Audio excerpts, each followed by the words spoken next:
వృక్షం? అశ్వత్థ వృక్షం.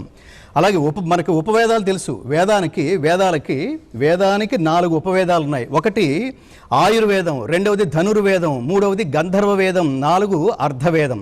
ఆయుర్వేదం అంటే వైద్యానికి ఉపయోగపడుతుంది, అందరికీ తెలుసు. అలాగే ధనుర్వేదం దేనికి ఉపయోగపడుతుంది? ఆ వేదం ఏం నేర్పిస్తుంది? విలువిద్య. అలాగే గాంధర్వ వేదం ఏం నేర్పిస్తుంది? సంగీతం. అర్ధవేదం ఏం నేర్పిస్తుంది? పరిపాలన. కాబట్టి ఈ దేశం నుంచి ప్రపంచానికి అందని జ్ఞానం అంటూ లేదు.